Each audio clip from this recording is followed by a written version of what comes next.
Hello again. I'm finally home. The last time I was here was 84. Back then, I was happy as a boy. You brought to my house a device that gave me a whole 12 kilowatts of energy. This device was clearly assembled for me by respected Paul Bowman.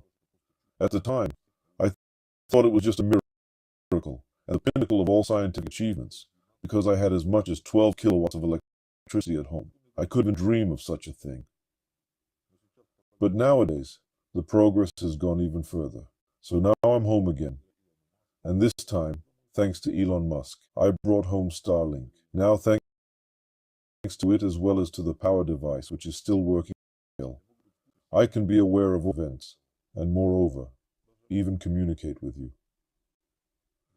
We are now living in an amazing time when we have huge prospects and opportunities. I will be very sorry if it ends. But what can I expect from people? People remain people. I look at things sensibly, and I see that in view of what is now happening in the world, the chance of all of us is 90 to 10.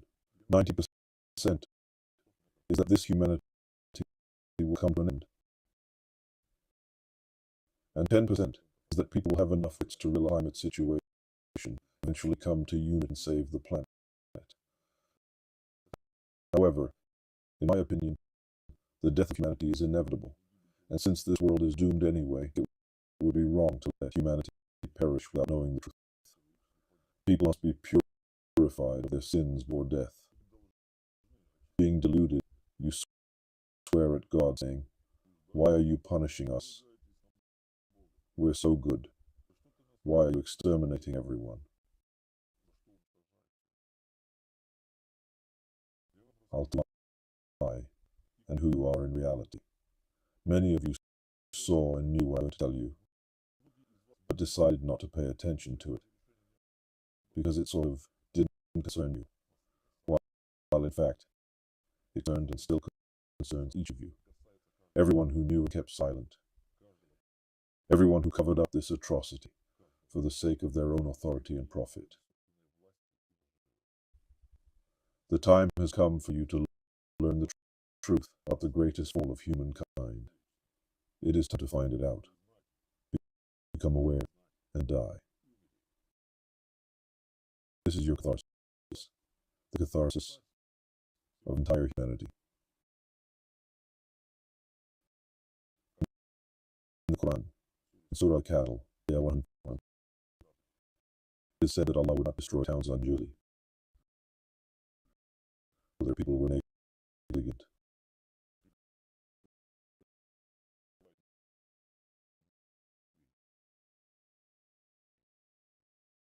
So to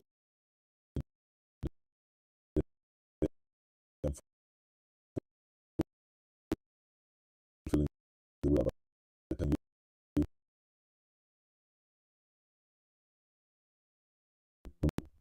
or Datsun, drank wine there, ate bread, and inhaled the smell of incense, served you to temples to commune them with the alleged divine grace.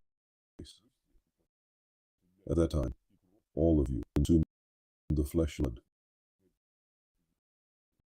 of children who had died a painful death originated from. In fact, the prophets did not build temples, meant rituals. Then how was it all maintained everywhere, on every continent?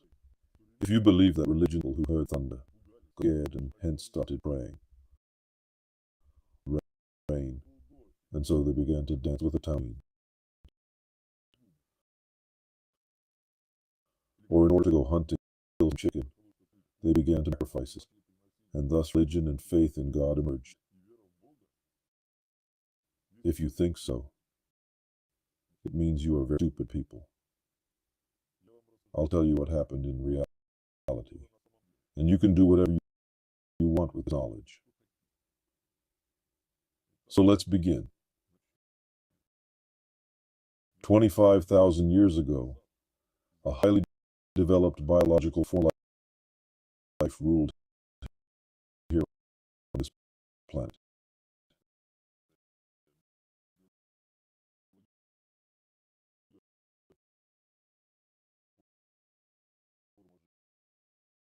And all human in both intellectual and technological development.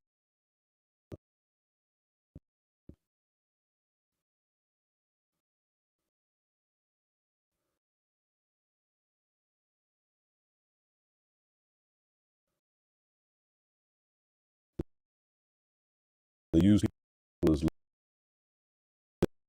labor force or as cattle. They were actually the first gods. Worship. They used religion as the most effective tool for ruling, suppressing, and controlling the masses. And the first domed temples were erected 25,000 years ago. To this day, you keep building and attending them to pay tribute to the Apexians. It was precisely the Apexians who created the caste of priests. They selected among you the most cunning, the meanest, and the most loyal to them. Those were people who, for the sake of their own greatness, were ready to betray the entire humanity. It was the Apexians who elevated those scoundrels above you and made them intermediaries between themselves as gods and you as slaves. While for you this sounds like fictional news,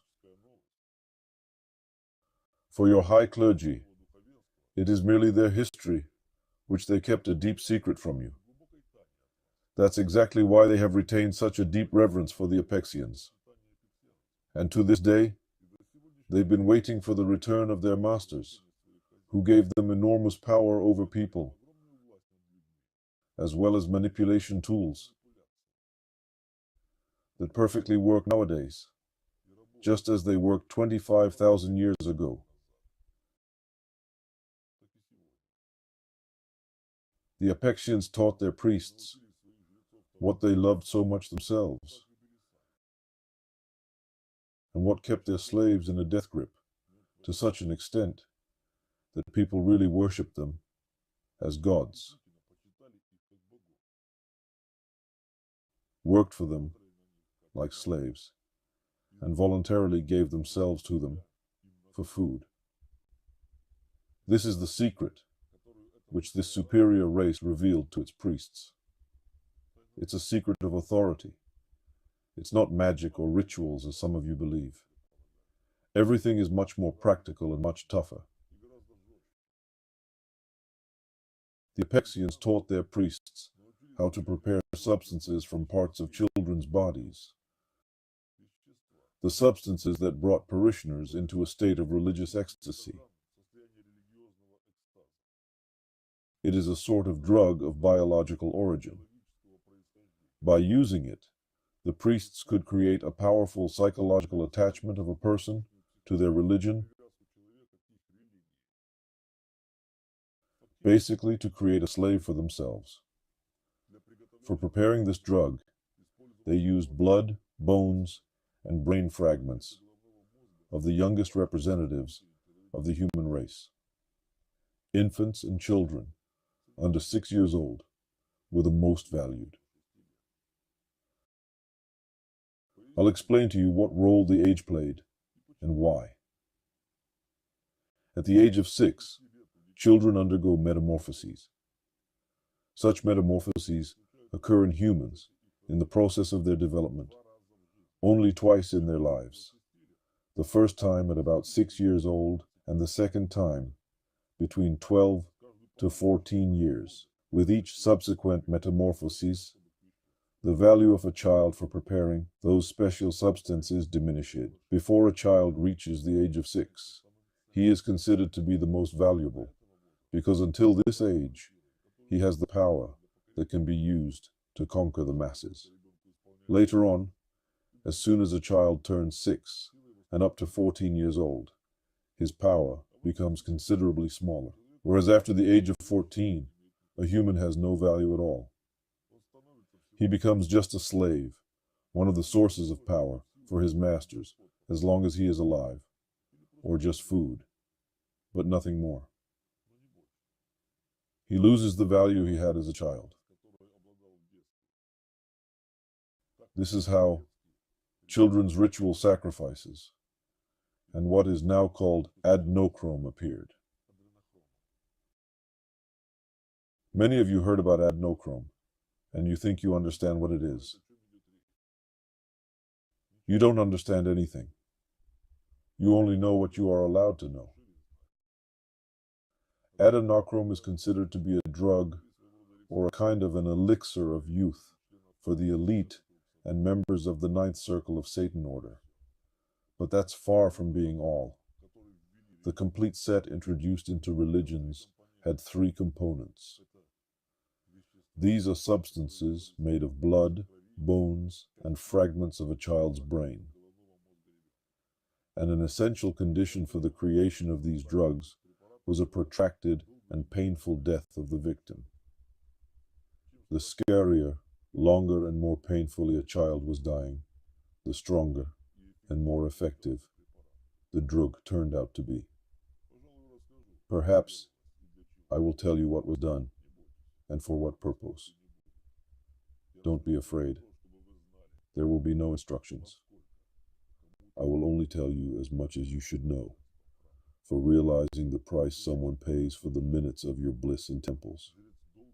Before killing a victim, a priest tortures them for a long time and in various sophisticated ways. At the same time, he makes sure that they are constantly at the peak of pain, suffering, and fear.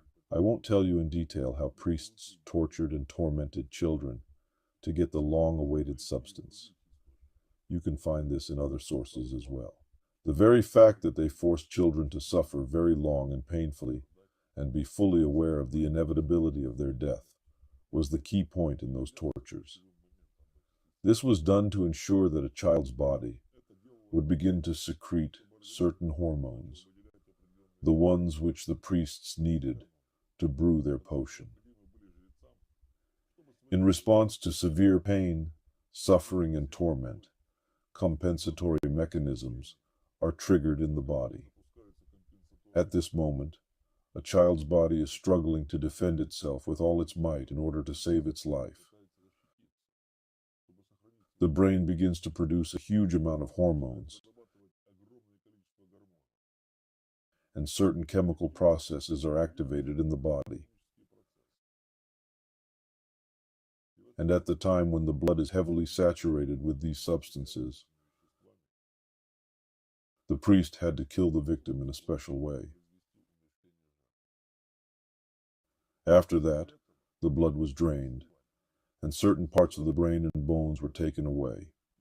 In particular, the occipital bone of the skull and the pubic bone of the pelvis, although the entire skull and all pelvic bones were often taken away too. What did the priest do with this stuff afterwards? They mixed the blood of a tortured and killed victim into drinks, which they used in rituals, such as your so-called Holy Communion nowadays, sometimes in small doses, sometimes in concentrated forms. They drank those drinks themselves and gave them to the flock, and it was enough to drink just a small amount of this mixture to get the desired effect. This is the case when minimal doses produce a great result.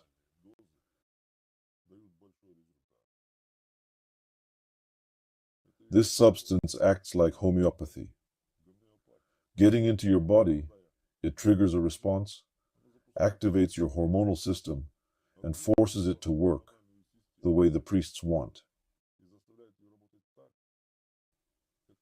Hence, there are the effects you experience in your temples, starting from inner peace, lightness, and elation, up to euphoria and incredible inner ecstasy. If you think that it was necessary to consume only a liquid potion, you are mistaken. The extracted bones of a tortured and killed child were ground into powder, mixed with flour, and various products were baked from this mixture, including bread, such as communion or altar bread nowadays. The priests gave all this stuff to eat and drink to the adherents of their cults, or parishioners, if we call it in modern terms. However, what they extracted from the brain of a tortured and killed child was much more powerful. As early as 25,000 years ago, the Apexians taught their priests to extract essential compounds from specific parts of a child's brain and mix them with various incense. The obtained essence itself has no smell, so it can be easily and imperceptibly mixed into absolutely any aromatic product. And it's enough to just inhale air once for these substances to get directly into your brain, forcing it to work in a particular way. Look what a coincidence. The oldest form of sacrifice to deities is burning incense. Open the Bible, and you will see that Yahweh personally told Abraham, the ancestor of all Jews and Arab tribes, how to properly perform the ritual of worshipping him, including by burning incense. 6,000 years ago, this practice appeared among the Sumerians, and later, it allegedly accidentally penetrated into all existing religions of the world. This is such a subtle, inconspicuous, and even pleasant element that very few people pay attention to. Each of you now has this fragrance surfaced in your memory, not just any fragrance, but that very specific one. You cannot confuse it with anything. Rummage in your memory storerooms, and you will definitely recall this particular smell of labdanum or bakur, with the addition of a light note of dead flesh. In their time, the Apexians divided religions and established various cults, similar to those existing to this day. In some temples, people inhaled, drank, and ate those products at the same time. In other temples, they just inhaled or drank or ate them. But in all cults, it worked in the same way. It was especially powerful where all three components were combined together, where a person was given something to drink and to eat, and where he inhaled these incense. Doesn't this remind you of anything? As soon as just a small amount of these substances enter a person's body, he begins to experience incredible blissful states up to religious ecstasy. And haven't you seen such blissful people in your temples? Or haven't you experienced this yourselves? Recall. Each of you felt this to a greater or lesser extent when you came to an old famous temple or mosque for a big holiday and suddenly had an allegedly sublime spiritual state, a feeling of lightness and freedom, when as if a load was removed from your heart and you felt all your sins falling off you right away. You felt how contact with the divine was purifying you, and then you were already clean and renewed before the Lord. You looked around, saw the same blissful faces as yours, and it seemed to you that from that moment on, you would love everyone and everything. And then there was more. At some point, such euphoria overwhelmed you, as if the divine hand itself touched you with its presence. And it seemed to you that it was true grace descending onto this place and pouring out onto all believers. However, the truth is that by means of those substances, a tremendous inner illusion is created in a person, that he is in real contact with the divine. If, when coming to a temple, a person experiences a state of such deep religious ecstasy at least once, he will never forget it. And the main thing is that the experienced states remove any doubts about the existence of God. Moreover, whether a person wants to or not, he begins to perceive a priest as a true mediator between him and God.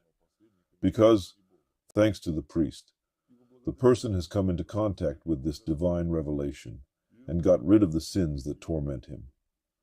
Thus, a person comes out of the temple, being so pure and light inside, he is literally about to fly up. And this state is preserved in many people for quite a long time, depending on the amount of adrenochrome that entered their bodies. Yet, a few days pass, a person's hormonal system calms down and returns to its natural mode of operation, and the whole burden of his earthly existence falls onto the person like a pile of stones. He feels that he has betrayed God because he got distracted by earthly things and lost grace. He feels that he is sinful again, and that he's not even any better than Judas, who betrayed his Lord. So he again wants to return to the same temple and to the same priest in order to get purified and come into contact with divine grace. Again, that's already a physical need. That's how parishioners' dependence on religion emerges, and that's how the power of priests over people is maintained. However, not every day, and not in every temple, a person is able to get such an effect. And it is easy to distinguish successful temples, where the flow of believers never stops, from those that become forgotten. Each of you knows these temples. When great holidays and big events take place, when relics of alleged saints, ancient so-called sacred items or icons are brought to temples, when crowds of hopeful people run to a dead piece of meat or to some shrine to beg something for themselves, then getting on these very days into these particular temples, people suddenly begin to experience extraordinary inspiration from contact with the divine. And they are sure it became possible only thanks to those relics, or that icon, or thanks to the priests and their tireless work for the benefit of people, when in order to absolve you of sins and purify you with their prayers and their service, they attain God's forgiveness for you, and God responds to their prayers and absolves you of your sins. So you feel that right at the moment God has really cleansed you. While in reality, everything is banal, simple, and very tough as usual.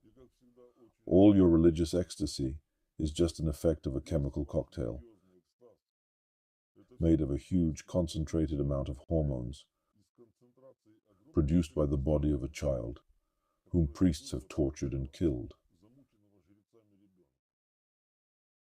And the state that a believer experiences is the exact opposite of the state that the child experienced when being tortured by the priests. The amazing thing is that at those moments, none of you pondered. What have you actually done to deserve the touch of God and His grace? Saints devoted years of their lives to attaining at least a slight contact with this state, trying to earn it through hard inner work.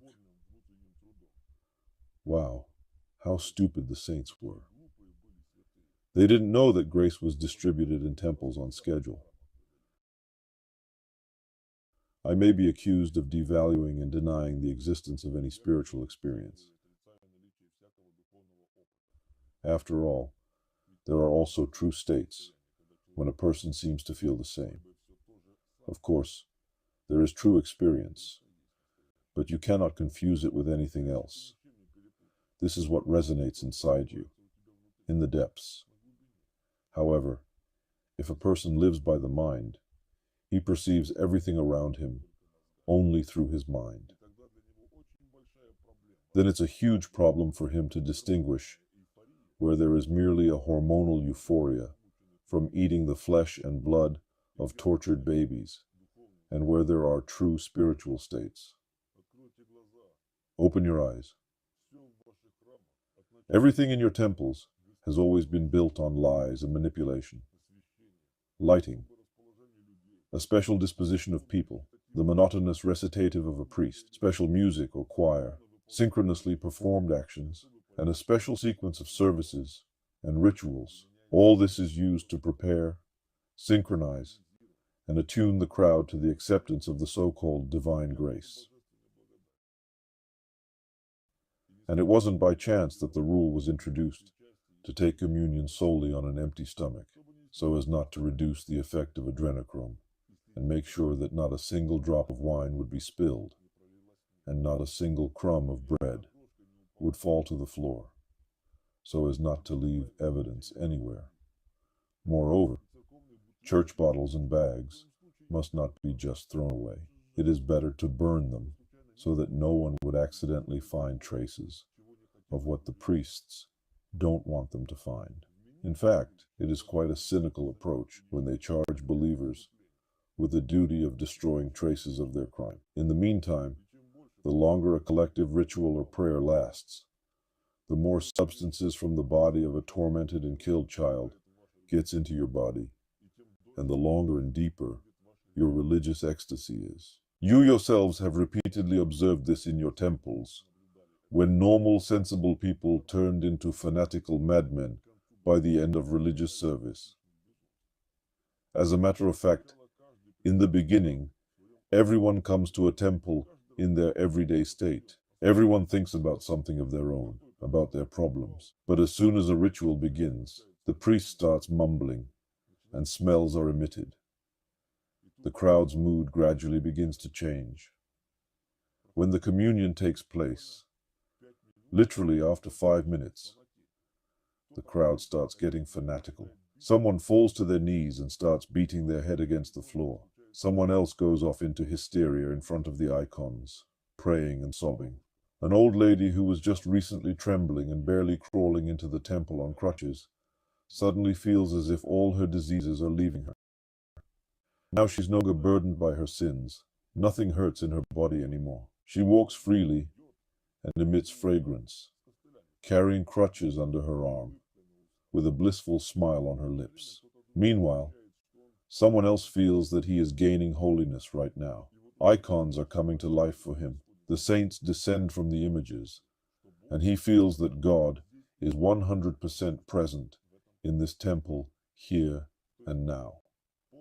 In other words, there is complete madness and hysteria, although just an hour ago, those were quite sane and normal people, like everyone else. In reality, at this very moment, an enormous inner illusion is being created inside them. They are sure that they are actually in contact with the divine, because nowhere else, in their everyday life, and under no circumstances, have they ever experienced anything like that, and will not be able to experience it. Therefore, having experienced these states once, people rush back to their temples to partake of this divine ecstasy again. This zombifies them and creates an illusion of convergence with God. This is how totally devoted religious fanatics are created. And how can you later convince such a person that all this is a deception, a very cruel deception? In no way. Will such a person refuse the opportunity to experience it again? Of course not. And if a person experiences such states with a certain periodicity, you can consider him a permanent sponsor, emotional, financial, and electoral, at the same time. Such a person simply becomes a slave to the priests. In fact, haven't you felt, while being in a temple, that something is wrong with you there? How your consciousness narrows, how you get lost, how your thoughts unpredictably jump in various directions. Then they calm down, and then bliss appears. You begin to see icons coming to life or shadows going away, and you feel the presence of God right next to you. You feel freedom. You feel life inside you. While in reality, you feel how someone's life, taken away by the priests, is turning you into slaves. The truth is that when you take communion, you drink the blood of tortured children. When you eat ritual bread, you eat the flesh of children who were tortured to death. And when you inhale the fragrant air of your temples, you breathe the essence made of the brain of a tortured child who died a horrible death. Just a couple of instants of your divine ecstasy, which you experienced in temples, cost someone's child a whole life. Do you really want to say that you're now hearing this information for the first time in your life? Or maybe you haven't seen it in history. Don't lie. Don't lie to yourselves. You saw and knew everything. But you believed that the fate of those children didn't concern you. Proudlings and hypocrites. Even what I am now saying hurts you, just because you've learned that you are accomplices in this crime. And you've suddenly realized the horror of your situation. There is no way for you to justify yourselves. You have nothing to make amends for your guilt. And in no way can you avoid a fair retribution. It is precisely the exposure and the fear of inevitable punishment that is terrifying you now, but not the deaths of millions of children. Did you not know it? Have you been deceived? Was this happening without your knowledge? But recall why you went to those temples. Were you looking for God there? No. Only a few were looking for God. And those who were really looking for Him have found Him without any temples. While you went there to solve your material problems, to rise above others, and to experience this divine ecstasy. The truth is that both for you and for your priests, the main thing was well-fed stomachs, dressed bodies, and brass tinkling in your pockets. But you didn't care about others. Do you, the devourers of your own children, really think that your sin is lesser than the sin of those who gave you children as food? What I'm now saying is a black mark on each and every one of you. On all those who knew, on everyone who suspected and was silent, and on everyone who didn't care. This crime began 25,000 years ago, and it continues to this day. Both at that time and nowadays, priests who possessed the recipes of these potions gained unlimited power over people. They will never give it up. And this is proved by many millennia of history of more than one human civilization. In his time, El didn't disdain to use the legacy of the Apexians either. He established a new religion by replacing the Apexians with new gods, himself and his children. And to this day, their names have been on your lips. But unlike people who were negligent about the truth and easily lost it, those who were behind religions quite scrupulously kept, and still keep, every letter of the ancient tradition brought to the earth 25,000 years ago by the Apexians. Even when El and his Elysium had been erased, this knowledge didn't disappear anywhere. It was taken underground to Agartha by El's followers.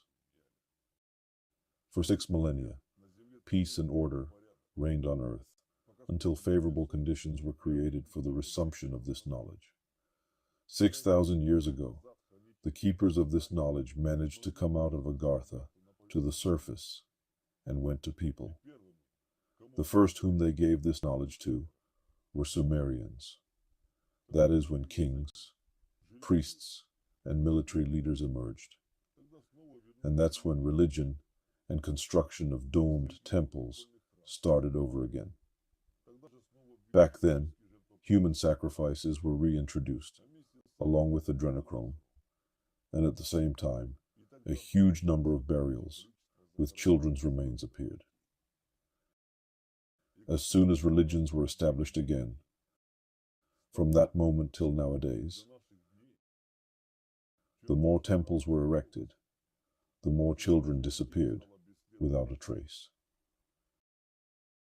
Since then, and to this day, behind all religions, there have been the keepers, or as they are also called, the architectons of this world. They've been carefully making sure that the main and the most terrible secret of all religions remains a secret. And they've been doing it quite well up to this moment. Yes, this information may be shocking to many people, and many will say, "What is he talking about?" But I will answer the following. I'm telling the truth and the verity about what existed and still exists. Although soon it won't exist anymore, at least on this planet. Everything I'm saying, every word of mine is confirmed by irrefutable evidence that you, as humanity, have accumulated in sufficient amounts to pass a sentence on yourselves.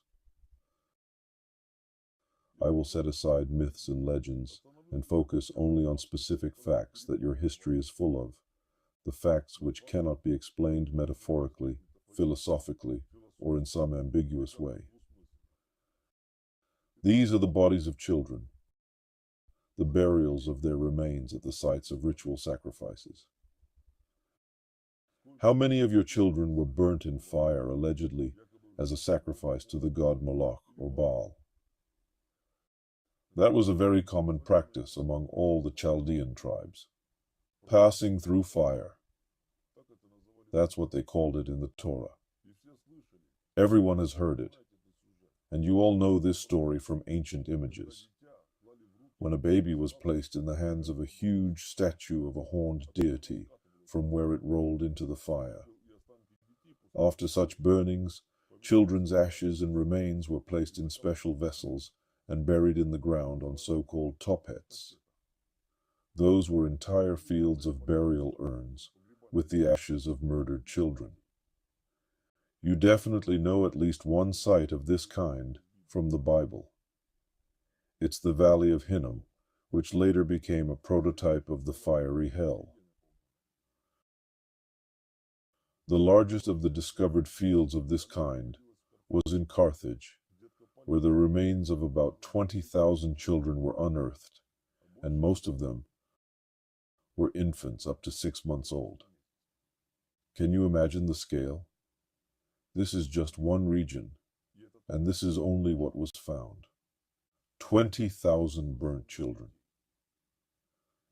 Do you really believe that someone would just throw away such a huge amount of the most valuable substance? After all, to burn is the same as to throw away. No, they weren't just burned. You must know that there was no other purpose of what is called the ritual sacrifice of children, except obtaining blood and parts of their bodies, so that priests could later brew their potions from them.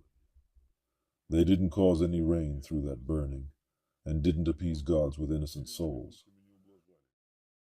And the sun wouldn't stop shining, and the world wouldn't collapse if they stopped doing that.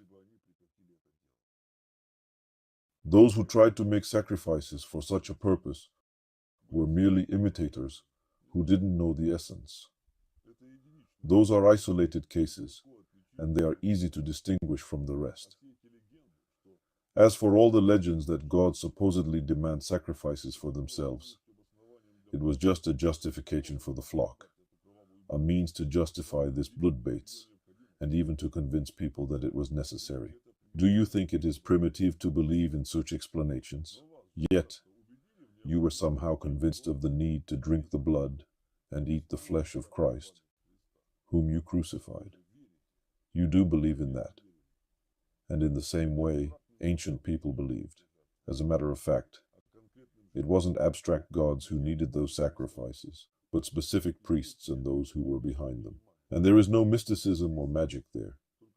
There is just a practical and very rigid calculation. Therefore, burning bodies was merely one of the ways to destroy the traces of what they did to those children. And if you look at the other remains that weren't burnt, but simply buried, you will see exactly what I'm telling you about. In different parts of the earth, on different continents, among the tribes of Mesoamerica, among Celtic Druids, on the shores of the Sea of Azov, on Mount Lycaon in Greece, in India, in Myanmar, and in other places, archaeologists find a huge number of children's bodies killed in a very similar way. These are often dismembered bodies, with legs cut off at the joints and severed heads, which was obviously done with surgical precision, indicating a great practice of the priest who did it. If skulls remained at the crime scene, if they were not taken away completely, they usually lack specific bones. The same applies to skeletons, where some fragments are missing. And next to relatively whole skeletons, there is often a large number of separate bones scattered all around. Not so long ago, a similar burial site has been found in Peru, where, in addition to about 140 children's bodies, individual bones are present in such numbers that it's not even possible to restore skeletons from them in order to calculate the number of children they were taken from. After performing DNA tests of the remains, researchers discovered that those children had been brought to one site for ritual sacrifice from all over the country. Doesn't this remind you of the reality of today, when children quietly disappear across a country one by one, and nobody knows where all of them end up together?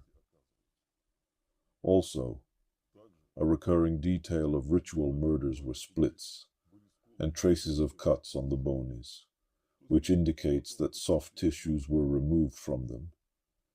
And if they actually tried to burn bodies after killing them, but burnt bones remained thereafter, you can even see that the bodies had been previously drained of blood. The thing is that if there was no blood in adjacent tissues during burning, the bone would be white after heat treatment. Such remains are also found. You can find a lot of similar examples. And everywhere, there will be the same signs that blood was drained from children's bodies, specific bones were removed, and parts of their skulls or entire heads were taken away. It looks like the same maniac was operating all over the world. Although in fact, this is really so. There is one more detail that your scientists still fail to explain. At some burial sites, children were laid out according to their age, in ascending order, one or several children in every age group. I mean, babies, children from 6 years old, and teenagers lay separately. It is clear that this isn't accidental. And again, there is no sacred meaning here. This is sorting. This was done so as not to mix and not to confuse the drugs. Which one would work stronger and which one would be weaker? There is an analogy with present-day reality, right? In the same way, manufacturers of narcotic substances pack their products according to their quality and effects. See how everything is easily and simply explained, if you do not look for a deep sacred meaning where there is none. You persistently didn't even see what was nearly on the surface in front of you. When the remains of children's bodies were found, right next to bread-baking ovens, or at the sites of old wineries, you also tried to find some magical or ritual explanation to that. And no one ever wondered, what do children's corpses do in places where bread and wine were made? I will answer you. Those were the sites for production of adrenochrome and bone meal.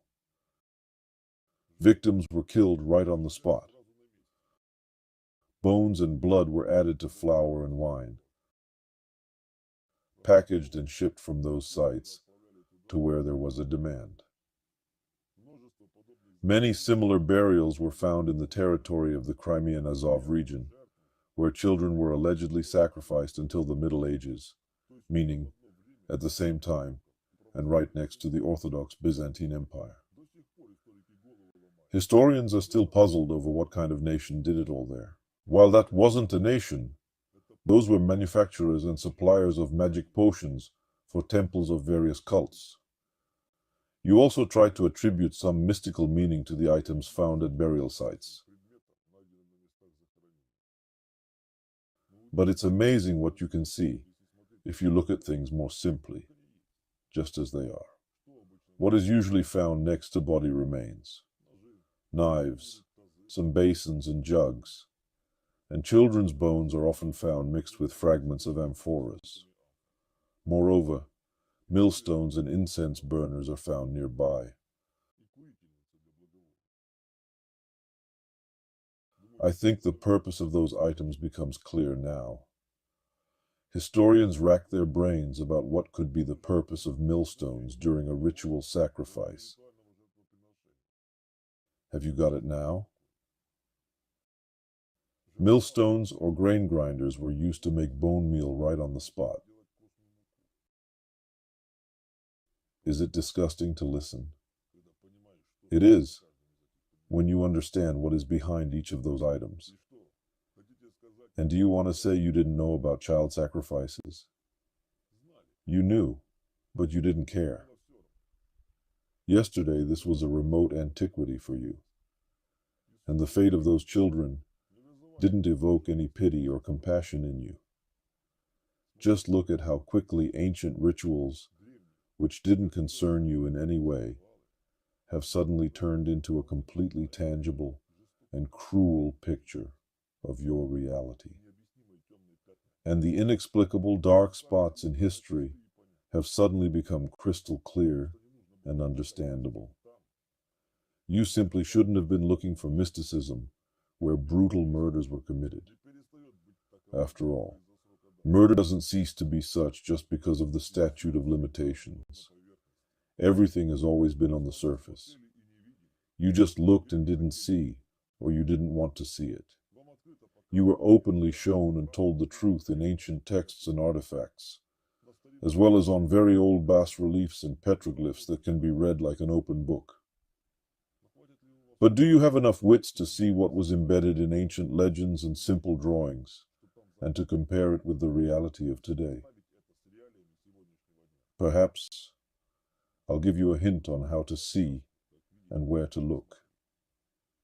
In ancient texts, in order to covertly hint at the use of children in their rituals, instead of the word child, such words as chick, sprout, or young sprout, offshoot, or lamb were used, for example. This way, they also classified victims by their age and gender. And does this practice actually differ from the present-day use by child traffickers on the dark net of such terms as bunnies and others to denote their commodities? Do you think people were not so smart in ancient times? However, in addition to words, there were also symbolic images. For instance, there was a symbol associated with the burnt offering ritual, since the urn where the remains of children were buried had the shape of a vessel. A vessel became a hidden or metaphorical symbol of child sacrifice. Sometimes it was depicted with human features, and sometimes just as an ordinary jug or amphora. And depending on the general context of a picture, the contents of the jug differed. It denoted either the remains of bodies, meaning an already performed ritual, or prepared wine with blood, in other words, adrenochrome. While the second popular hidden symbol of child sacrifices was grain, as a hint at the bread baked with the inclusion of children's bones. Do you want to say you haven't seen those images? An amphora with grain stalks, a jug and a sheaf of wheat, wine and bread, are known as the symbols of prosperity and fertility, while in fact they denote the blood and flesh of tortured and murdered children. The so-called Holy Communion of yours is also an ancient ritual that Christians simply appropriated for themselves and introduced a monopoly on it. But in reality, they have forced millions of people to eat their own children. If earlier it was practiced in separate places, among individual peoples and small cults, with the advent of Christianity, this horrible ritual spread to half of the world. Eating the flesh and blood of a sacrificed god is an ancient ritual of theophagy. It was introduced in this civilization 6,000 years ago. At the same time, there appeared a myth of the creation of this world and humans from flesh and blood of a dismembered deity. When his veins became rivers, his hands turned into mountains, parasites on his body turned into humans, and so on and so forth. This seems to be a naive fairy tale, but with such fairy tales, a key mindset was ingrained into people's consciousness, that human life and the existence of the world completely depend on a bloody sacrifice, because once God sacrificed himself for the sake of people. A familiar idea, isn't it? Your priests have been carrying it from cult to cult, from religion to religion, for millennia. There is actually no need to invent anything new, if the old idea works quite well. This way they justified the need for human sacrifice. It turns out that gods demand sacrifices because they have the right to do so, as they themselves once sacrificed their flesh and blood for humans. So now, in order to join God, one should just consume the flesh and blood of his creations, preferably the youngest children. Why did parents often sacrifice their children voluntarily? It was even considered an honor if your child was selected for this purpose. In Phoenicia, when a sacrificial offering was performed, even representatives of aristocracy gave away their dearest child. And it was considered to be especially valuable if it was the only child in the family. Judeans sacrificed their firstborns. It would seem, where is the logic? While the logic here is simple. When parents were eating their own children and started feeling incredible bliss, they were sure that God really responded to their sacrifice and honored them with his presence. That's why they gave away their biggest treasure so easily, and they were sure their children were going to God. The murder of infants was often justified by the fact that they allegedly have no soul. Well, it is easy to talk about the absence of something that you yourself don't have. There were cults where ritual murders followed by eating children's flesh and blood were performed openly. But that couldn't last long. So the priests understood that they wouldn't be able to spread it to large masses in this form. Although in some narrow circles, it is practiced to this day.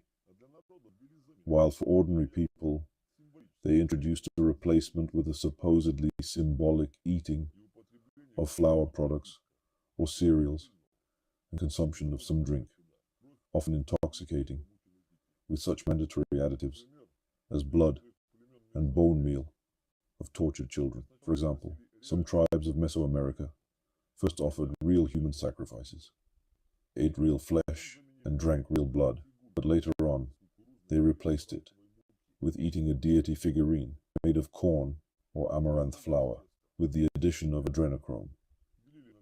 This god made of dough was dismembered and shared among all members of the tribe, and then they all together agreed with fragments of their children, cried and danced at a common ritual feast.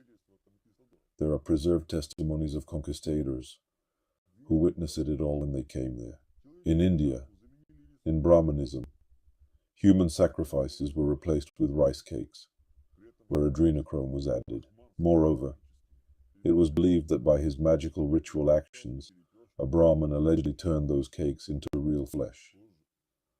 Later on, It was all transformed into the well-known current version of this ritual with bread and wine, which you call the Holy Communion.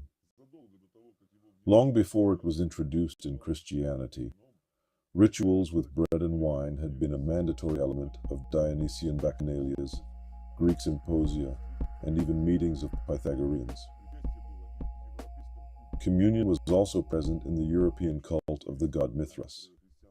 Some Christian preachers were outraged at that, because they couldn't explain why pagans had this ritual for a long time, if Christ allegedly commanded to perform it only recently.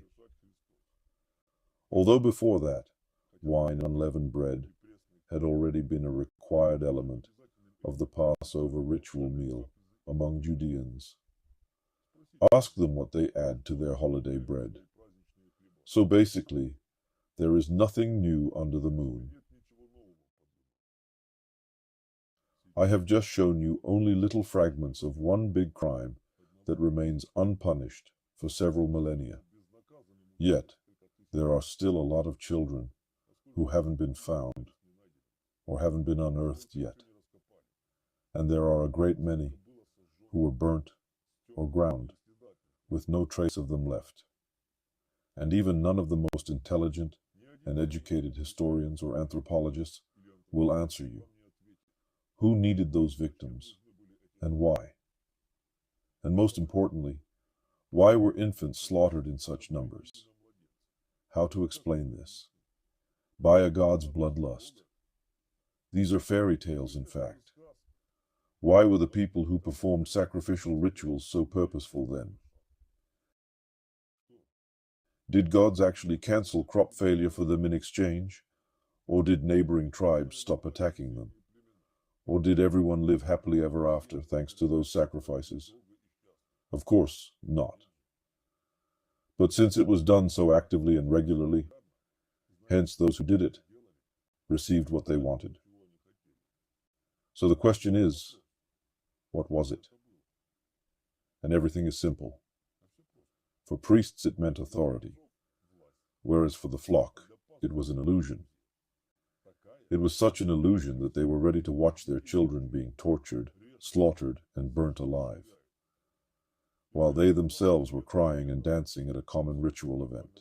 However, they were crying not because they saw their children dying. They were crying of incredible delight that seized them from contact with the divine, because by that moment, they had already eaten and inhaled the remains of other children. So at that moment, they felt an unbelievable divine ecstasy. That's the kind of authority it gave and keeps giving to the priests.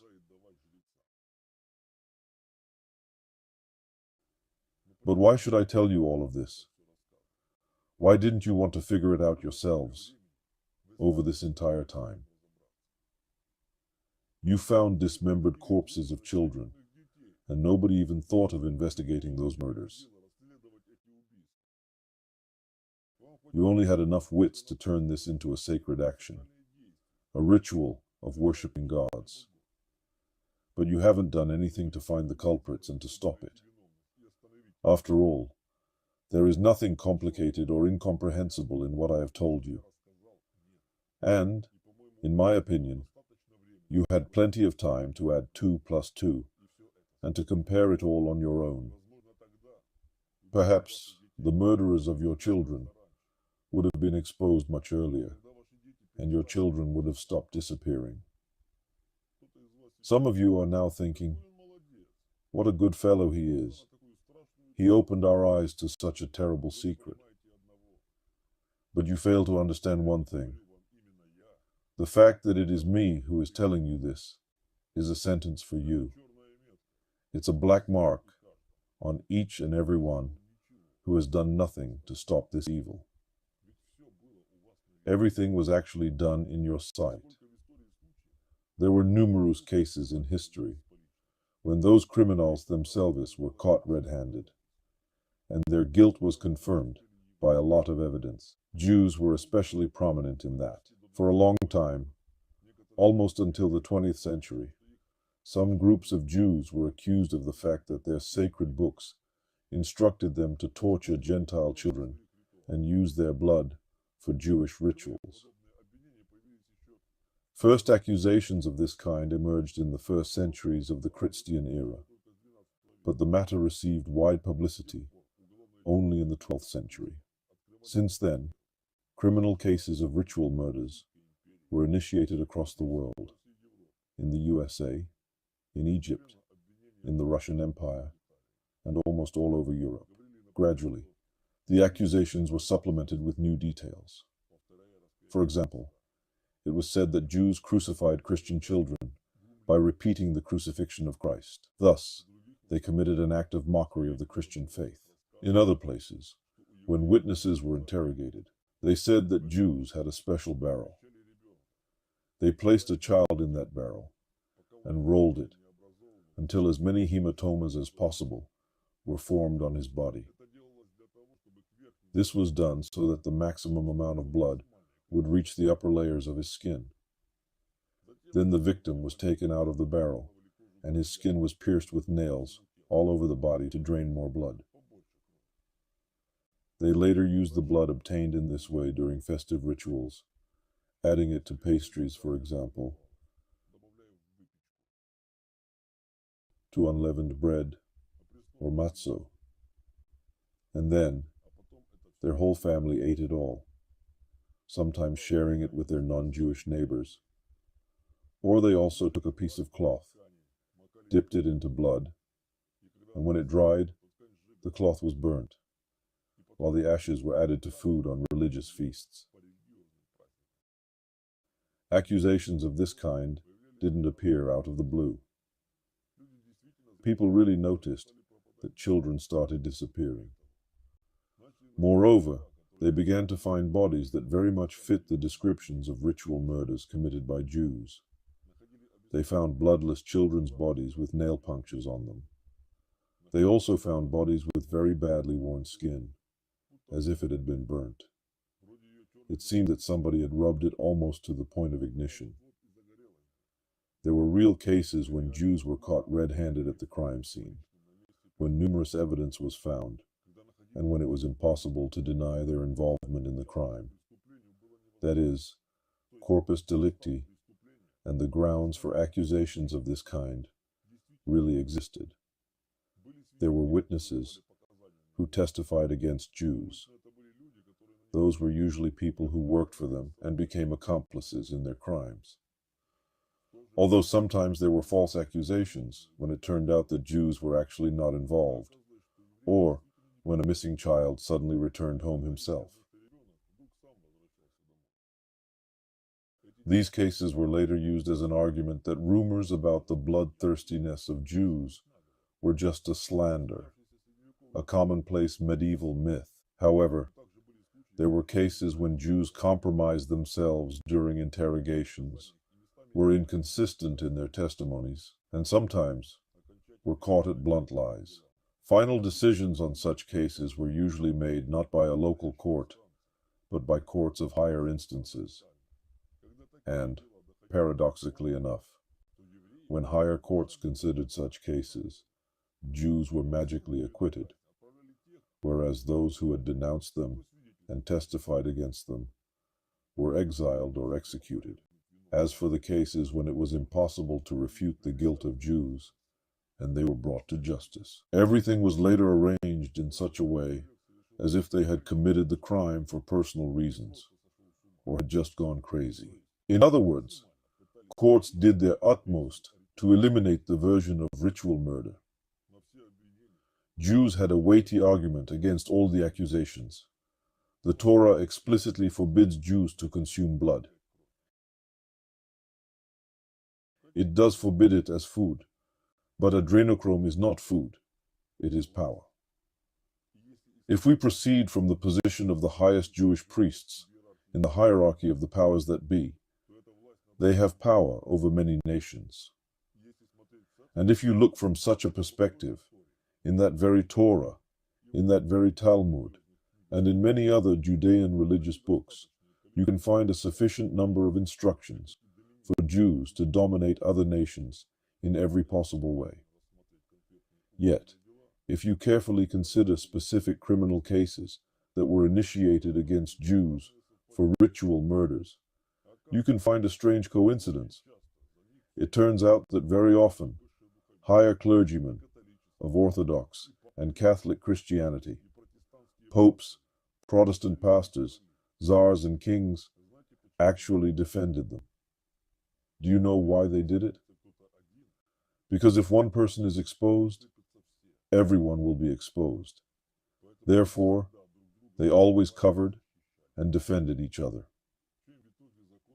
What was the ultimate end of the whole story of Jewish ritual murders of children? A high-profile case was conducted and promoted all over the world, as a result of which the Jews were explicitly acquitted, and it was declared, let's just end this entire libel story. All of you are civilized people, so stop believing in medieval legends. And it was legally prohibited even to accuse Jews of ritual murder. This is a classic style of the keepers. Since the first centuries AD to the present day, so many criminal cases have been initiated. A great many proofs and eyewitness testimonies have been collected. So many times Jews gave themselves away by giving inconsistent testimonies, and lots of bodies of tortured and murdered children have been found. But now, all this turns out to be just a slander, a blood libel against Jews. I understand that everything can be altered. Witnesses can be bribed or imprisoned. Evidence can be destroyed, and laws can be amended. Everything can be cleaned, and everything can be erased. What are you scums going to do with the bodies of dead children? How can you explain their presence if no one is to blame and no one killed them? If my memory serves me correctly, the last case of blood libel was opened in the 1970s in one of the republics of the Soviet Union. However, this doesn't mean that such crimes stopped happening. This only means that back then, it was still possible to talk about them. But later, this opportunity was eliminated too. Do you think this isn't happening now? Recently, I came across news about an unsolved murder of a group of children, which in many aspects coincides with what was happening in the times of the so-called blood libel. However, now it is even impossible to hint at the version of ritual murder, not to mention openly accusing anyone. Moreover, no one will investigate this version, and often those who told the truth, or at least tried to get to it, were accused of anti-Semitism and extremism and shut up. In the history of blood libel, you can find examples when not murderers were the ones to be exiled or executed, but witnesses who denounced them. The truth is that even your freedom of speech is controlled not by politicians or businessmen, as many of you believe, but by the priests and the keepers who are behind them. So do Jews actually want to say that they don't have any secret rituals? They should stop lying. They do have them. Much is written in their books directly, or between the lines. A lot of their texts haven't been translated yet, and some are even prohibited from being translated. And there are also ciphered texts, where the sequence of words and alternate vowels completely changes the meaning of a phrase. The truth is that if you're not a Jew, moreover not an ordinary Jew, but a representative of a special caste, you'll never know the essence of the entire ancient tradition preserved by the top priests of this nation. They enjoy manipulating the topic of persecution and genocide of their people to achieve their mercenary goals. But do you know what is really the biggest and most significant genocide in the world? I think now you can already guess it. The most massive genocide in the history of mankind is the genocide of children, and it doesn't cease to this day. All religions are involved in it. External forms changed. New religions appeared. Older religions were altered, but their deceitful, manipulative essence and the use of adrenochrome always remained unchanged. Even if a cult is minor, but it has been created by the keepers, adrenochrome will definitely be used there. In those religions where there were no elements of communion, people inhaled this substance, so more emphasis was placed on aroma products and labdanum. Note how the culture of incense is developed in the East, for instance, in Arab countries or in India, where the cults of Vishnu and Krishna are present. This is quite obvious, but very few people think and wonder why. Why is it exactly incense that penetrates all religions? What do gods need fume for? Let's suppose in the past, people could believe in its magical properties. But why did it enter Islam and Christianity, where magic was strictly forbidden by the prophets? Let me show you something you haven't seen, and you haven't even looked in this direction. The prophets came and brought the truth, but as soon as they left this world, Shaitan's slaves immediately appeared, or it would be more correct to say, the messengers of the keepers. And they turned a new teaching introduced by a prophet into another religion, with the same manipulations and the same sacraments, meaning with adrenochrome. Eventually, they composed scriptures, although none of the prophets created them. But the scriptures later became sacred, supposedly given by God, although as a rule, they completely contradicted what the prophets had said. Yes, they included some words that really came from the prophets, and couldn't be excluded because many people knew them. But authors of the scriptures immediately gave plenty of explanations and interpretations from their mind, adding significance and importance to intermediaries appointed by the keepers. Thus, the teachings of the prophets were substituted and distorted beyond recognition. Yet, how did the keepers manage to do this? If people still had a fresh memory of the knowledge brought by the prophets, how did the keepers succeed to replace the alive truth with lies and manipulation? When the prophets were here, they didn't need power or authority for people to listen to them. They had God's love. People who were open towards God felt this love. They felt the truth, and that's why they followed the prophets. However, such people were able to create free movement, which would be very undesirable for the keepers. So when people started acting and uniting around a prophet's teaching, the keepers decided to use the old reliable method. If you cannot defeat someone, become their leader. Based on the teachings of the prophets, they built their usual form of control over people's consciousness, religions. And in order to retain authority, they included magic and feigned miracles into religions, which people themselves paid for with their power of faith. However, fairy tales, manipulation of human pridefulness, and fake miracles cannot be a solid foundation, because those who became the leaders in religions had nothing to give people, since they themselves were empty like a bucket without a bottom. They didn't have the main thing, love, that love which the prophets brought here. Those leaders had nothing to keep people in their organizations. Therefore, chemical methods of influencing the human hormonal structure were introduced into religions.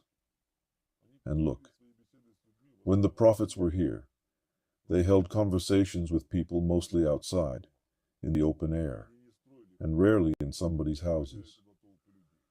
But they didn't build temples, didn't drive crowds of people into premises, and didn't act as main speakers or imams, as it is practiced nowadays. They simply talked to people as if they were friends and told them that there's the only temple of God, the one that a person can build inside oneself, that you shouldn't desire anything material and shouldn't ask God for anything but spiritual salvation. In other words, for anything other than God's love, because nothing can protect a person except God's love. Everything was simple. The prophets told people how to learn to love and used simple, clear words. And all the prophets said that there are no and there cannot be any intermediaries between a human and God. But what did those who came to distort their teachings do? First of all, they began to gather large crowds, drive people into temples, and include incense into rituals. In Christianity, the first to introduce that were Peter and Paul. Why did Paul's distorted teaching become so popular within a few years? And in a matter of years, numerous churches appeared, and ecumenical patriarchs and bishops emerged. It's all because the first thing Peter and Paul started doing was to use adrenochrome. They introduced it in churches, and at that time, masses of people began to feel light and God's power descending on them. Moreover, the two fellows used adrenochrome to bind people who were beneficial to them. They first gave them their potion to taste, not saying what it was, not saying that they were drinking the blood of murdered children. And when those people got steadily hooked on adrenochrome, they showed them where it was taken from. In such a way, emperors, kings, and other authority figures became their slaves. That's what Peter and Paul were doing. And that's why they gained authority and popularity so fast. Their initiated priests continued to do the same. And since that time, the use of those substances in churches has only increased. And the more churches were built, the more children disappeared without a trace. Only the true followers of Christ, who were able to preserve his teaching in purity, did not use such methods. And Cathars didn't have them for 1200 years either, until they were decimated. Do you know who else were among those few who never used adrenochrome and never sacrificed children? Satanists, I mean those in the original sense of this word. The Church of Satan has been created just recently, while in essence, the religion of Satanism consists in recognizing the supreme God through recognition of the highest form of opposition to everything holy. It means a recognition of the special mission of Satan, which is to restrain and not to let unworthy ones come to God. Satanists themselves also strove to reach God, but their path went through exploration of evil and comprehension of all the filth and worthlessness of this world. Understanding that there is the devil, they realized that there is God, and relying on this understanding, they subsequently came to attempts of gaining God's love. This is also a path to God, and in this kind of Satanism, there were no sacrifices or use of those substances which were used in other religions. It is believed that Christianity became the all-conquering light that defeated the cruel doings of idolaters. And with the advent of Christianity, children's ritual sacrifices stopped. Did they stop, or did the priests learn to hide their traces better? It looks like people forget where the history of Christianity as religion began, when the followers and propagandists of the already altered Paul's teaching were openly called the greatest criminals for the sacrament of killing and eating children. Have you forgot about it? Or haven't you known it? Those were not just rumors or gossip. Those were straightforward accusations, and those scums had to defend themselves. It was said that for their rituals, Paul's Christians took a very young child who was unaware of what death is and would laugh at the sight of a knife. They murdered him, and then soaked bread in the blood of the tortured and killed child, and ate it jointly with all their brethren. Priests tried to justify themselves by saying that unreasonable people literally perceived the meaning of the sacrament of communion, understanding the symbolic use of Christ's flesh and blood directly, while some priests even maliciously gloated, saying, "Well, no one has caught us with human baby meat in our mouths yet." But in fact, those who accused them were just trying to save their children. Later on, under the general slogan, "Let's fight heretics," Christian priests suddenly started accusing others of what they themselves had been initially accused of, and conversations about their own dark deeds began to gradually subside, as if this never happened. But you actually know the devil never hides anything. He always leaves everything in plain sight. It's just that his power over your minds is so strong that he covers your eyes for you not to see even what is obvious. Holy icons clearly depict communion bowls with babies inside them, but you are being told that this is Jesus Christ and the symbol of his sacrifice. No, it's not even a symbol anymore. It's a straightforward text for those who know, and an outright mockery of you all. You worship those icons and hang them at home on the walls, not even being aware of what you worship.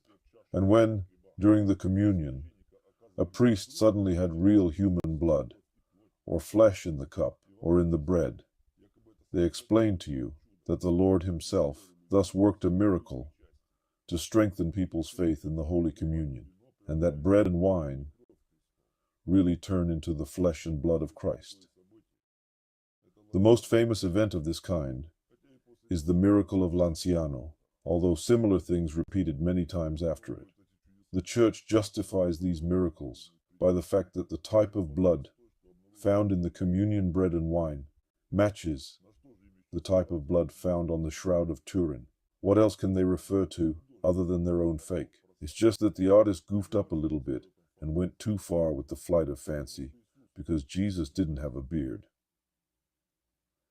These alleged miracles are particularly cynical, since even after the laboratories confirmed that the fragments of flesh turned out to be tissues of a heart, which had been in agony.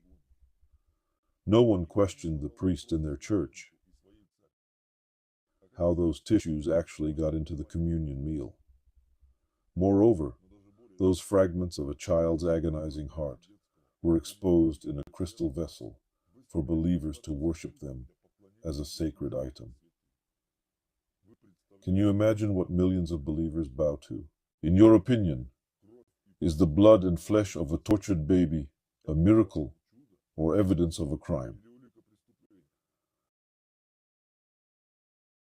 How do you think events would unfold if human blood and fragments of a heart were found not in the hands of a priest, but in someone else's? Would that be defined as a miracle? Or perhaps it would cause other associations in people and would have completely different consequences.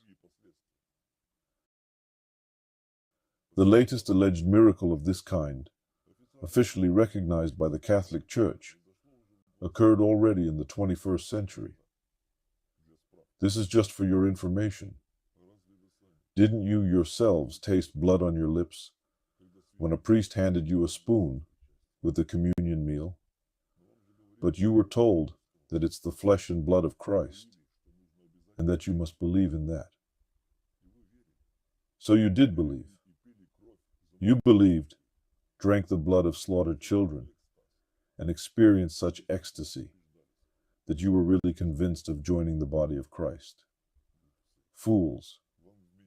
It was imputed to you that it was the blood of Christ, just so that the taste of blood would exalt you instead of scaring you.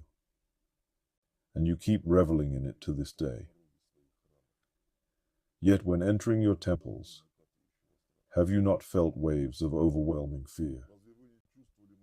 Have you not felt a grave cold inside them? Have you not felt all the evil and darkness that permeate everything in your temples? You did feel and know everything, but you came to your temples anyway, not realizing that at that moment you were actually stepping over your conscience, over glimpses of your soul that was trying to reach out to you. However, you stepped over your soul as well. So who are you after that? Are you sure you'll get into heaven after all this? This is the greatest mystery that the priests of all religions have been concealing from you. And not all priests actually know it. Many only know that in order for incense or communion to work, they need to buy the same flour, the same labdanum, and the same wine in strictly defined places. There, in old prayerful places, where the great priests of the past prayed. Then those products work. When ordinary priests make communion bread of that flour, use that particular wine and the special labdanum, they see how their flock gets inspired and begins to worship them. And they themselves feel how during the service, their church is illuminated by the presence of the Lord Himself. After all, priests are the same humans as everyone else, and they themselves often fall under the influence of adrenochrome, but they cannot explain this phenomenon. However, they also see that when they buy the same products at a lower price from other suppliers, the overall effect is exactly the opposite. Church services are boring. Their voices no longer have that power. The Lord doesn't come, and people fuss and complain about the stink. The flock comes with problems and leaves with the same burden. Even fanatical believers are restless and say that Satan overcomes them. As a rule, people leave dissatisfied with the service. So if the priest doesn't buy another batch of authentic products, he notices how his church is gradually becoming empty. For instance, today, the best labdanum for Christian churches is produced on Mount Athos. It is made in secluded monasteries, according to secret recipes, and no one has yet managed to surpass its producers. So nowadays, Athos is a very closed and quite peculiar peninsula, where a lot of children are secretly brought, yet none of them return. But who knows about that? Nobody. And to this day, the production of labdanum isn't controlled in any way there, and no one inspects it. It is the greatest mystery, but it's an extremely large-scale and serious business involving numerous national leaders, law enforcement agencies, and almost the entire management of various religions. All this is a multi-billion-dollar business, and there is enough money for everyone, because it's the most expensive and profitable commodity that has ever existed and still exists. It's not that expensive to buy children who are stolen, and there are certain groups doing that around the world. No matter what countries we would take, if there are priestly cults there, children definitely disappear there too. But it's not that expensive. It is not so expensive to torture children to death and to make a potion. It's not that expensive to buy this potion. But all this is quite generously paid for by the parishioners. Believers bring their last possessions just to come into contact with that bliss over again, and to get rid of those sins which they have again managed to commit. This is extremely expensive for the parishioners themselves, but they have no doubt that God fulfills their desires. They have no doubt that they come into contact with divine power, thanks to the prayers of their priests. That's why, with great heartfelt generosity, they build new temples and generously dispense alms. The more powerful a religion is, and the more influence it has in a country, the more the authorities are interested in it. Remember one thing: any authority is interested in the existence of religion as a tool of suppression and control of your will. Therefore, authorities have always covered and supported it. It is beneficial to both the rulers and the priests, while ordinary people get what they want: an illusion of salvation, and an illusion of contact with God. They are happy with that. And everyone is happy.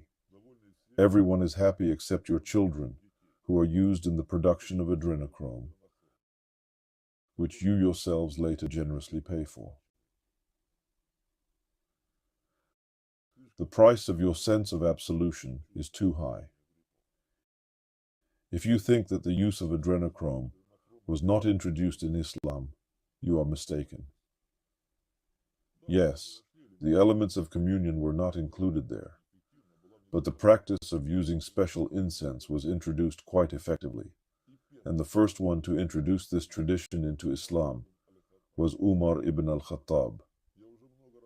I already told you a lot about his contribution to the distortion of Islam, so it's no surprise that he made a contribution to the adrenochrome business too.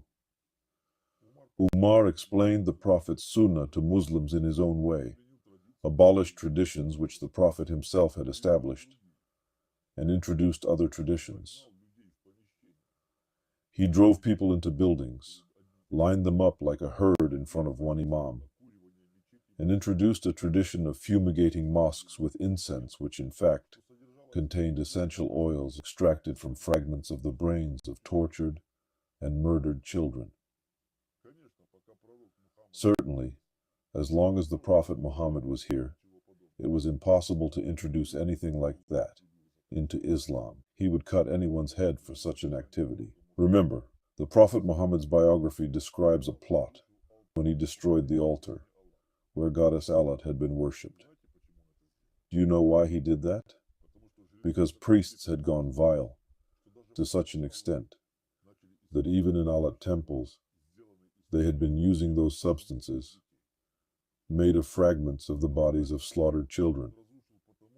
And he destroyed that altar because he knew what was happening on it. Later on, this part of the story was altered, and there only remained a record that the Prophet had destroyed the alleged idol of polytheists. But this is not true. In fact, he, on the contrary, defended the memory of the goddess Alat. And if you look from this perspective, everything falls into place. Prophet Muhammad knew perfectly well that such a practice existed. Therefore, he held conversations with his followers outside. He deliberately did it. But as soon as he had left this world, Umar's gang immediately composed new hadiths, which the Prophet had nothing to do with. Everyone knew and saw with their own eyes how the Prophet fought against incense and body oils because adrenochrome was spreading through them. However, what he had been fighting against was introduced as what he had allegedly commanded to do. In one of the hadiths, Umar's people wrote that the Prophet allegedly had a vessel from which he anointed himself with incense, while in reality, it was Umar who had such a vessel, and those incense were the substances that enslaved the minds of people, because they supposedly gave them an opportunity to come into contact with Allah. The path to Allah which the Prophet spoke about wasn't simple, and people had to work hard on themselves in order to experience at least something. They faced the resistance of their nafs, unsteadiness, and many other things. Whereas with Umar, it was enough just to be near him, inhaling the smell of aromatic oils that he abundantly anointed himself with, or go to a mosque, inhale the smell of incense, and get a state of bliss and a sense of the presence of Allah himself. It was much easier than working hard on the path, earning the love of Allah. Of course, that easiness attracted people very much. Therefore, Umar never parted with his pot of magic potion that gave him authority. And for this very reason, Umar was raised almost on a par with the Prophet Muhammad, and even higher, because he allegedly gave people what the Prophet didn't give, an opportunity to get closer to Allah himself and to feel him. Thus people betrayed their Prophet, and not only because of money and authority, but also because of the magic potion which Umar possessed. Now Muslims, adherents of the most perfect religion, as you enjoy calling Islam, those of you who have been to Mecca, recall, what does the Hajj smell like? Imagine, once a year, a huge number of pilgrims come to Mecca to circumambulate the Kaaba for a nominal fee. Do you think the priests would miss the chance to take advantage of such an event? Of course not. What states do pilgrims experience during the Hajj? Lightness and bliss, the same as you experience in your temples. And where does this elated state after the Hajj originate from? From the fact that a person walked in the crowd, almost got trampled and became inspired since he survived? No. He gets a powerful hormonal reaction, and these states are triggered by essential oils, which are sprayed in huge amounts throughout the territory around the Kaaba. Just for you to understand, dozens of kilos of incense are being burnt, and everything around, including the cloth on the Kaaba, is sprinkled with dozens of liters of various perfumes containing Umar's magic potions. Moreover, fumigation of the space and dispersion of aroma substances is carried out regularly, several times a day. And this is done throughout all the days of the Hajj. Here's the truth about the most perfect religion, and no one but me will share it with you. This is also the answer to the question, why a great deal of stupidity entered religions, which often directly contradicted the words of the prophets. And people did not object to that, because it didn't prevent them from receiving grace regularly in their temples. Even the image of God was shaped for people in a way that doesn't fit into any common sense. But it was an image reinforced by strong narcotic substances. Therefore, people still continue to go there, worship and believe. If a person has experienced such a touch of God's love in a temple, he really believes that it is its touch. Will he believe that at that time he was inhaling essential oils extracted from a child who had been murdered in the most cruel way? Or will he believe that during the Holy Communion he drank the blood of a child mixed with wine? No, he is sure that it is indeed God's grace in this very temple, with this particular priest.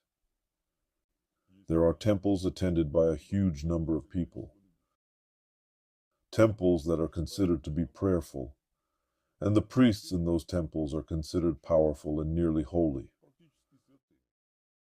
No matter what they do, their flock forgives them everything and turns a blind eye to many things.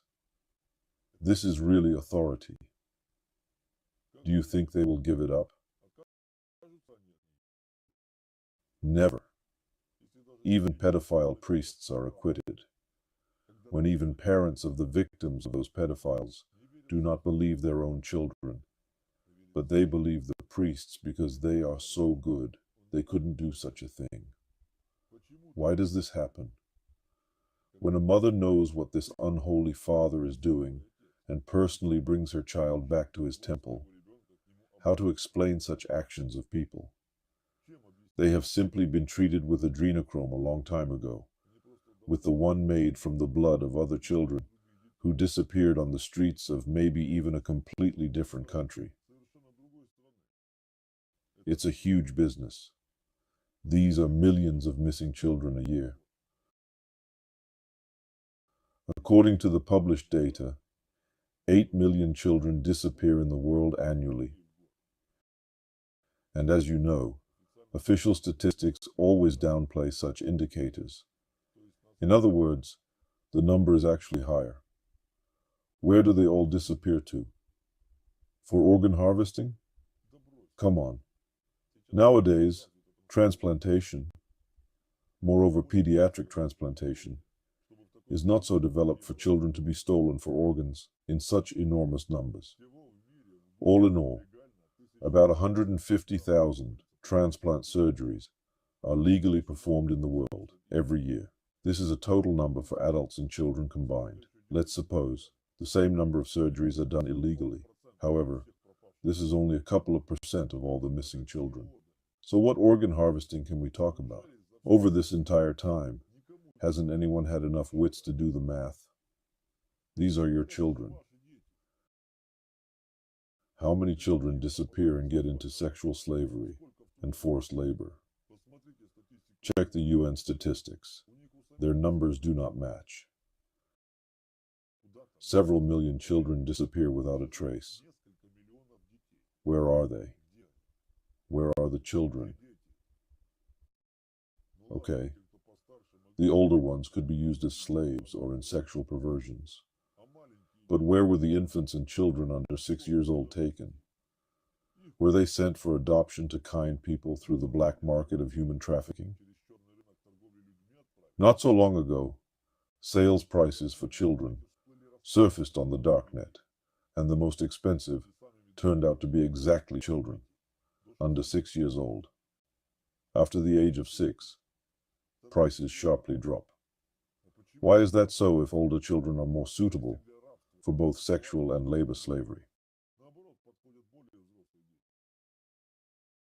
Just because those little children never get into any slavery, they get back to you, to your temples, into wine, into bread, and into air. And you yourselves, believers of all religions of the world, eat millions of your own children.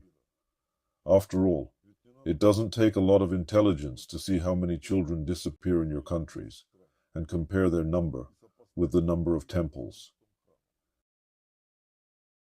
Just don't forget to multiply this number by the number of big religious holidays, and you will get an approximate picture of reality. Now, some smart guys are allegedly exposing a fake, claiming that the number of missing children is overstated.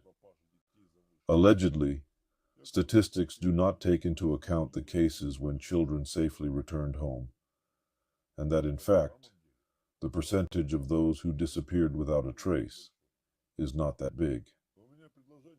Yet, I have a suggestion for such clever people. Show me those children. Prove that they returned home. Dozens of thousands of children disappear in every country, while only a few of them return home. And there are many more children whom no one even counts. Those are kids from children's homes who were sold to specific countries, orphans from orphanages affiliated with temples and monasteries, children who were born on child-raising farms operating in Africa, as well as children of refugees who flee from the sites of war and climate disasters. In fact, what is now happening with the climate shows very clearly that day by day, there will be even more of such events. The world is literally on the verge of self-destruction. But even at this time, those bastards will keep holding onto their power to the last moment. There is a vivid example of how Hawaii was burning. Everyone heard about it on the news. Do you know what news surfaced among others? When the fire calmed down and people began to cope with its consequences, it suddenly turned out that a huge number of children had disappeared from the island. Where are those children? Yes, some of them died, unfortunately. But many were taken to the production of adrenochrome. This is an objective situation of today. Be sure that when your houses will be engulfed in fire, when everything that you've built will be collapsing, and the ground will be slipping from under your feet, at that time someone will take away your children to prepare products from their tortured bodies, which will later be given to you as food, so as to preserve the authority of those scums over you. Haven't you heard about these facts? Didn't you know that children disappeared? You knew. Didn't you know that these children died a horrible death after being abused in every possible way? You knew and kept silent because it wasn't your children who died. But even when your children died, you went to temples and kissed the hands of those who had skinned them. And you believed that even if your child died, he would be in heaven. However, he turned out to be not in heaven, but in your stomach. There have been lots of such cases, and there will be many more of them until Allah cleanses the earth from you. In fact, everything has always been in plain sight. Why do you think the ninth circle of Satan order was established? This was done by the priests to divert suspicion from themselves and to set up the rulers of this world, the powerful and famous people. Adrenochrome was thrown to them like a bone to a dog, simply like a drug, so that they could rave, realizing that there is no God for them. Those who are in the ninth circle are well aware that they have one life, and they enjoy it to the utmost, because until someone dies in torment, they won't get bliss, and until someone goes broke and becomes a barefoot beggar, they won't get money. These are simple mindsets from the priests for the powerful people of this world, and for those who instill images into your heads, which you later copy. The same puppets who instill images tell you what to wear, what to drink, how to dress, and what to drive. And this is promoted in Hollywood movies, on big stages, on television, and through your phones. You elevate those stars to idols while they are merely puppets of the keepers, who will do whatever they are ordered to. You look at them, and you begin to be drawn to everything secret. They show signs to you from the stage, and you pick this up like brainless sheep, in order to somehow get closer to the elite. While in fact, all these games are merely a distraction from the real problem. However, if it suddenly happens that some information about the ritual murders of children pops up, those stars will be the first to be sacrificed. Those who rule the world would rather give up the entire Hollywood than any single church. It is actually very easy to replace those celebrities. If you suddenly get mad and ask where your children are, you'll be told that wretched bunch of people have eaten millions of your children. And do you believe in that? There are only a few of them, and they take only hundreds of children, while you devour millions. You devour them in order to lose your mind and your own will, to become slaves, not of God, but of a priest, and to vote for whom it is necessary, thereby supporting those appointed by the keepers. Yes, you see madness happening in the world, but what have you done to stop this madness? And what will you be able to do? You are slaves, and all your indignation ends in the kitchen or after the first communion. Then you don't care about anything. The main thing for you is to be loved by God and to have your sins forgiven. While in reality, you, like drug addicts, live from dose to dose. Brainless and weak-willed creatures who consider themselves humans. Everything is in front of your eyes, but you don't want to see it. Otherwise, it will disturb your comfort. There will be no more comfort for you if you don't build it yourselves, and life will no longer be yours if you don't get it back. You keep feeding the Apexians, just as you fed them 25,000 years ago. Back then, you served their appointed priests, and so you continue serving them, and consider yourselves intelligent people worthy of salvation. Isn't this ridiculous to you? Murders of children have always been practiced in all religions, and they will continue to the end of your days.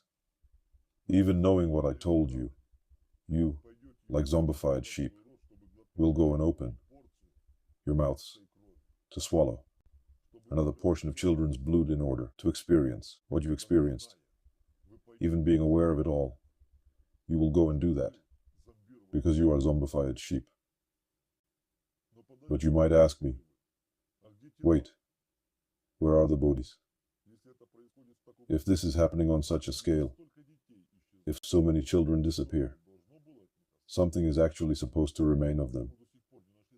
Why hasn't any evidence been found yet? That's where there is another nuance. In the past, on that very Mount Athos, children's remains were simply dumped into the sea, and many kids were buried right at the sites where they were killed. Entire cemeteries of the tortured and murdered children have been found next to your temples and monasteries across the world. Public statements were made about this many times, but you didn't attach any importance to that. You preferred to believe what you were told, that there were epidemics, and children died of diseases. But in such a case, why are certain fragments of skulls and pelvic bones missing in their remains if they died from epidemics? Why do traces of severe injuries remain on numerous bodies of those children?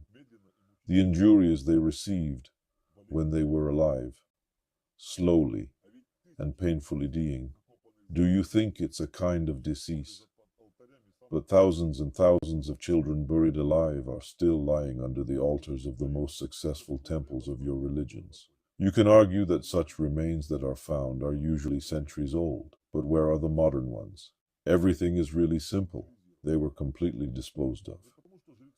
Not because the priests had become smarter, but because they've become greedier. It is stupid to waste tons of meat that costs money. Here's the answer for you. There are sausage shops at monasteries or those owned by churches, meat processing plants, animal and fish fodder production sites, as well as pigsties from where you later buy meat. Yes, those are the very pigs who shared the eating of your children with you. After all, you enjoy buying halal and kosher sausages in stores. But where do they originate from? And what were they made of? Just count for yourselves.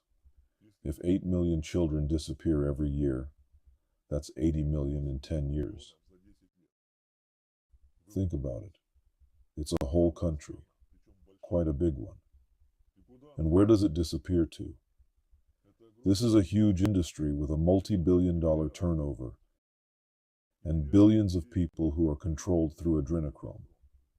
Billions. If you think that you don't go to churches and don't take communion, which means you don't eat children, don't hurry to rejoice. It is hardly possible to find a single person in your so-called civilized world who has never tasted human flesh. For the sake of power, those scums have never disdained anything. A human is a greedy, rotten, vile creature who won't miss any opportunity to earn profit. As for those whom you consider nearly saints, even my master disowns them. Even the devil is horrified by their doings. I'll paraphrase the well-known expression. Definitely, the road to hell will be paved with robes of priests, and never, under no circumstances, will they voluntarily abandon this business. You have to understand that a huge number of people experience those blissful states in temples. Religions have existed for so many millennia, precisely because people themselves support them. Although in history, there is plenty of evidence of what priests did and keep doing. Imagine what would happen if a person who made a Hajj or a pilgrimage to a holy monastery suddenly found out that he sniffed and ate dozens of tortured and murdered children there. How would he react if he knew that in order for him to experience the so-called spiritual states and to receive forgiveness of his sins, children experienced a painful, agonizing death. What would such a person do? And imagine, what is a mother ready to do if she suddenly finds out what happened to her missing child?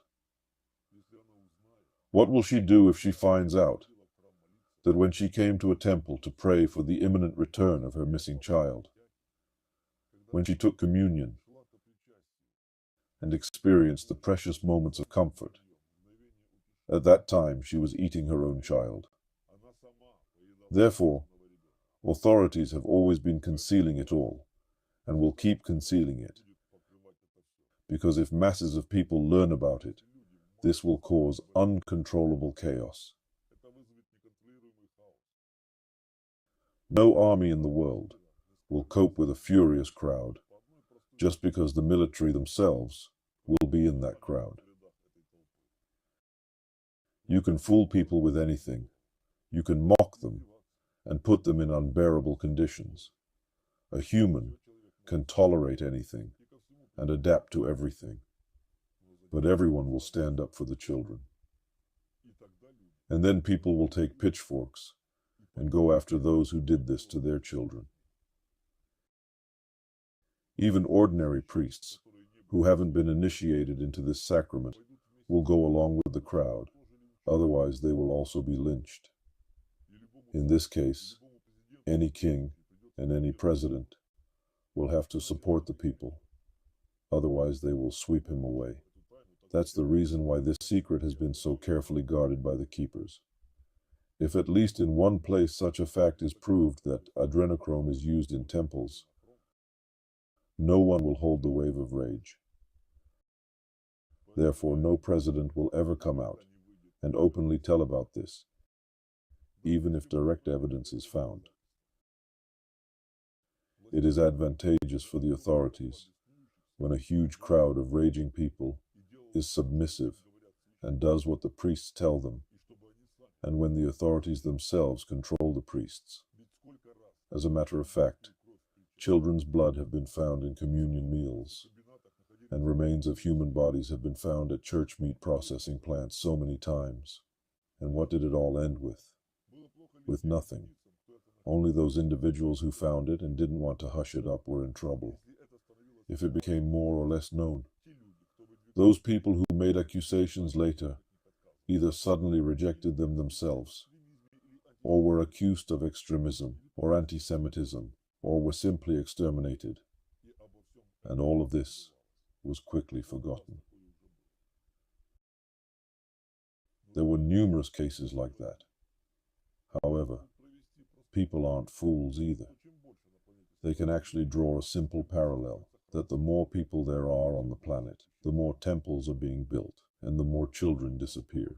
It is all directly proportional and interrelated.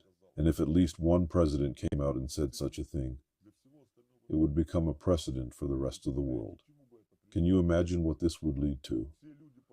All people would rise up against those who fed them with the remains of their own children. That's why many are afraid of publicity, even those who disagree with what is happening. They know what the consequences will be, but they cannot oppose this crime in any way either. In their time, the first communists tried to fight this opium for the people because they knew firsthand what priests were doing. They were well aware of what they were dealing with and what kind of power the priests actually had. At first, they fought this crime quite successfully, but then Comrade Trotsky interfered. The great defender of orthodoxy, Trotsky. I wonder why the priests haven't made him a saint yet. He really did a great service to the church. At the time when Dzerzhinsky rigorously opposed the church and insisted on letting the fading religion ultimately die, Trotsky did everything for the church not to die, and even to become more powerful. He supported and promoted the implementation of an idea that the church didn't need to be destroyed and simply had to be reformed. Then it would act as a tremendous force. that would support the communist idea. Trotsky was basically at the origin of close cooperation between the government and the church, in the form preserved to this day. At the same time, quite a little was required of the church to recognize that the Soviet government was established by God, and that the party policy fully corresponded to genuine Christianity. Everything is as usual. Thus, prayers for the rulers of the country were again included into church services, along with sermons on how to love the authorities and consecration of monuments of various figures, even of such a communist as Stalin, for instance. At Trotsky's suggestion, the church was removed from under the supervision of Dzerzhinsky's Cheka agents and became subordinate to a newly formed commission headed by Trotsky himself. Even when Trotsky was moved away from church affairs, what had been before him never came back. And such machinations occurred despite all the power the communists had at that time. After the war, knowing from the past experience of how the church could easily defect to the enemy just to bring back as many parishes as possible, the communists decided to take it under stricter control. At that time, KGB agents began to penetrate the ranks of the highest church leadership. This way, they hoped to end the use in churches of adrenochrome extracted from the bodies of tortured and murdered children. However, KGB agents were actually ordinary people who came to churches and saw what opportunities opened up for them there. In such a case, what would prevail? Communism, lofty ideas, and shoulder straps, or cassocks, people's veneration, and huge authority. Certainly Simone eventually won. In addition, they themselves were exposed to adrenochrome and knew what it was. Therefore, KGB officers themselves became the ones who used their brains to bring this business back on a large scale. So don't be deluded. It will take place as long as there is power and money. This business gives too much authority and too much money for anyone to refuse it. They will never give it up. Even in fear of exposure, they will continue to slaughter your children. And in order to reinforce their authority over you, they will do anything. It is easier for them to buy everything, to bribe and to kill everyone than to give up. For you to understand what kind of authority they have, I'll give you an example. In the 1950s and 60s in the Soviet Union, the topic of ritual child sacrifices resurfaced again in relation to Protestant movements that entered Soviet republics in large numbers. At that time, it even reached the level of propaganda, when this topic was openly discussed in mass media and certainly severely condemned. Thus, there were at least attempts to inform people. As a result, some movements were banned at the legislative level, since they were accused of ritual murders and communion ceremonies with the blood of murdered children. Back then, it was said that the communists revived the old myth of the blood libel within the framework of their policy of militant atheism. However, as I already said, the truth is that the same technology is used in all religions. Subsequently, in the 1970s, when Yuri Andropov became the KGB chairman, he noticed that a large number of children disappear in the USSR every year. It would seem that there was a totalitarian regime, borders were closed, and documents were needed to leave the country. Nobody could just take children abroad as easily as it is done nowadays. Back then, it was out of the question. Everything was checked everywhere, and everything was accurate and under strict control. Nonetheless, children vanished without a trace in huge numbers. This definitely couldn't be the work of some all-national maniac. Victims were too numerous, and where were the corpses? At that time, in the Soviet Union, the search for children was the top priority. The government was really concerned about that, and children were indeed looked for. Andropov also paid close attention to this problem. He discovered that a pattern similar to that in the Soviet Union was observed in other countries of the socialist camp.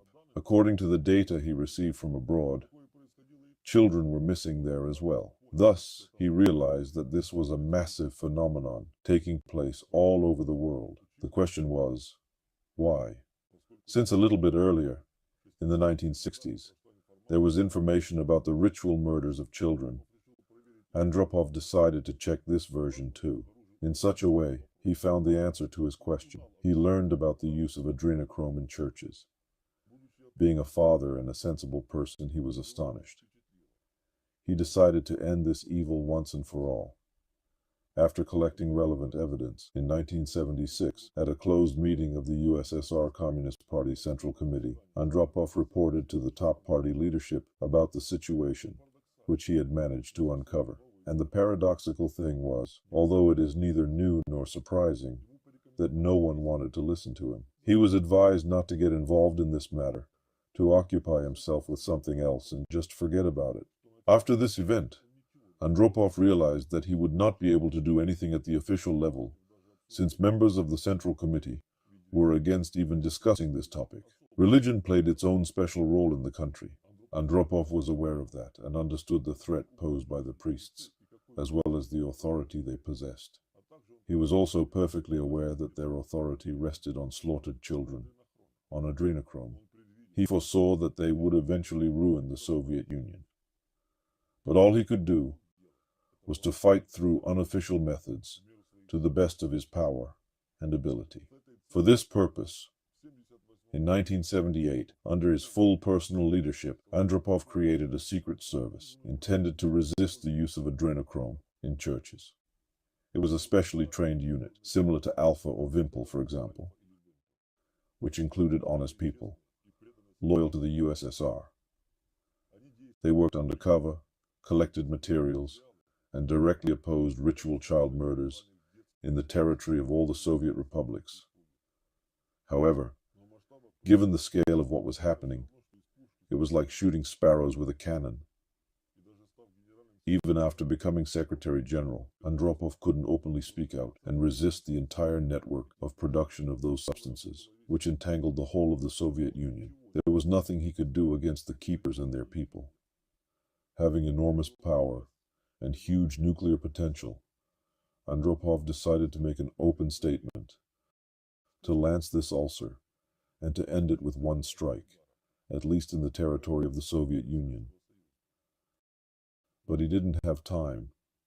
Instead, for everyone, he simply died a natural death, because the keepers always keep track of such processes, control everything, and are well versed in the methods of the old Hassan.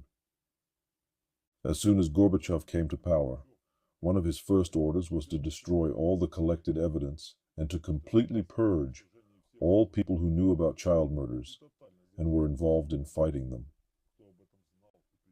The order was executed without delay by secret services themselves. Thus, Andropov's special battalion, the elite of special forces, the best of the best officers, whose upbringing and training had taken a huge amount of time, were simply erased. Along with them, the unofficial group of researchers and analysts who were involved in investigation, collection of evidence, and so on, was also liquidated. Serious efforts were made to eliminate these people, and based on the coherent actions of the executors, they definitely worked according to a pre-planned scenario. This means that when Gorbachev was just coming to power, he already knew what he would do. But how come? And who was interested in that? So, almost everyone who knew about the murders of children for extraction of adrenochrome and its use in churches were decimated. That's more than 1,000 people. If you're not lazy, you can find evidence of those events yourselves and see how many people from the secret services simply disappeared from this world. These losses of personnel, who in fact were involved in Andropov's special operation and who were in the know, were very roughly written off as losses in military hot zones and on secret missions.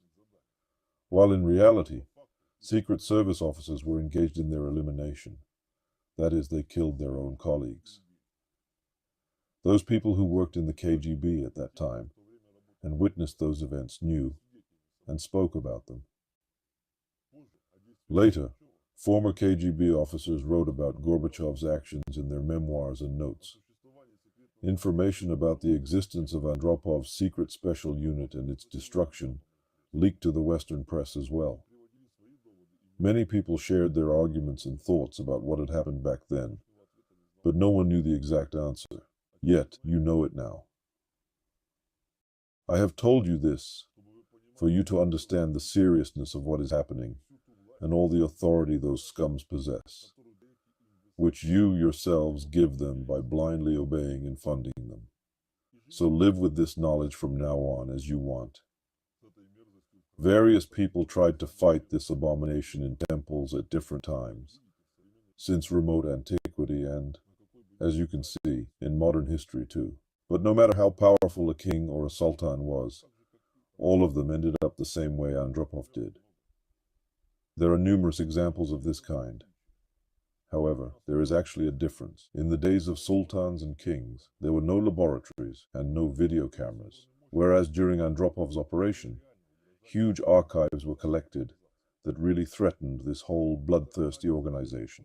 Those are the results of tests of samples, as well as lots of photographs and videos depicting all criminal actions, including the abduction of children, where they were transported, how they were tortured and slaughtered.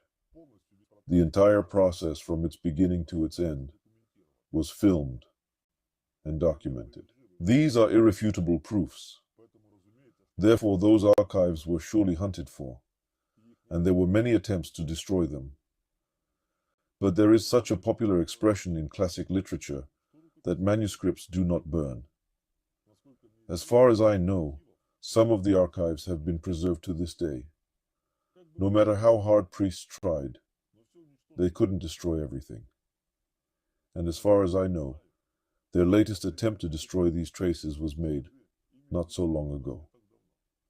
However, if they managed to destroy the one whom they regard as their main enemy, those archives would surface simultaneously in different places with a full package of proofs. This is my personal opinion, and I would do so. If this information reached people, it would seriously undermine the entire priestly organization, and the consequences would be irreversible. Rumors are one thing, but documents and results of expert examinations are something completely different. Yes, there is a problem with these substances. They do not leave any traces in a human body. If you take a person's blood for tests after he visits a temple, all you can reveal would be traces of a powerful hormonal surge. But all this can be easily explained by the state a person has experienced. Of course, hormone levels would be very high. After all, he allegedly came into contact with the divine, and in some cases, even saw divine manifestations with his own eyes. But other than that, there wouldn't be anything extraneous in his blood. Similarly, there would be no traces of any genetic material or anything like that in one's stomach. I mean, you wouldn't find any residual effects from the influence of those substances in a person himself, because those are not chemical compounds, but organic ones. Therefore, a human body quite easily absorbs them, without leaving almost any traces. But it is actually possible to take air samples in a temple for examination, as well as to check wine and bread for the presence of human red blood cells and bone particles. And if you additionally do a DNA test, you can even determine how old the child was and maybe even find his parents. It is obvious that if you start checking temples, priests will begin to hide it all. But that's not bad either. At least adrenochrome can disappear as a manipulative tool from their arsenal for a long period of time, which means significant weakening of their organization, because, without adrenochrome, they have nothing to impress their flock with. You cannot retain a crowd for a long time on fairy tales only. People will start leaving temples. This, in turn, will expose weakness of the priests and clearly demonstrate that the only thing that kept people in temples was adrenochrome. If a temple stops using adrenochrome for a year, it will become empty. Or maybe just a few months will be enough, and then only fools or the most desperate old ladies will remain there. So, if regular inspection of temples for the use of bionarcotic substances in rituals is introduced at least for a year, in a year we will see a decline of religions. The funniest thing is that even after everything I've told you, many of you will continue to live as you lived. But there will also be those who will argue, doubt, and try to refute my words. After all, who am I to be listened to? Just a black spot on your screens. You can doubt. You can disbelieve me. But try to prove that I'm wrong. Everything is very easy to verify. Take samples from the air and from the communion meal to examination. Do you think you won't find fragments of bodies of recently disappeared children there? If you have doubts, go ahead and check. And then you will understand that I'm telling the truth and the verity. From now on, you must know that anyone who will oppose this truth, anyone who will begin to resist and contradict it, is either corrupted by the keepers or intimidated by them, or he is the one who does this evil himself. What I'm now saying is an exposure of the greatest fall of humankind before Allah. It's a black mark for each and every one. It will either purify you or not. It is the greatest secret that each of you has been keeping. You saw and knew everything, but decided to remain silent. However, the one who knows about a crime and is silent will be responsible in the same way as the one who committed it. Each of you will be fully responsible. And it doesn't matter whether you attended temples and ate children there, or you only heard about that, but kept silent. Even if you did not enter temples, by succumbing to the effect of adrenochrome in others, you became one of the flock of sheep and obeying the herd instinct. You bleated along with everyone else what the keepers needed. In fact, it's enough for only a few sheep to go in a certain direction, and the entire flock rushes after them. Don't you recognize yourselves in this? Or does pridefulness hinder you? It's too late to exalt your pridefulness. Everyone's time here is running out. With your silence, with your submissiveness and servility, you've gone against the main foundation of the universe, against life itself. You have let millions of children lose an opportunity to live their lives and bring their fruits to Allah. You have deprived them of their free choice. You have violated even simple human rules. You have gone against your own conscience. And for this, humanity deserves a black mark, and that which is coming. You can disclaim this black mark only by admitting the truth, only by reaching out to each other and becoming one united civilization. That's the only way you can gain the right to live. You were artificially divided. False values were imposed on you, and you were turned into slaves. So only if you admit that you are slaves, you can become free. Only then will all of us have a chance to stay alive. For millennia, the entire humanity was enslaved by the Apexians. It took people 1,000 years to find the strength to unite and turn to the highest race so that they would liberate them from slavery.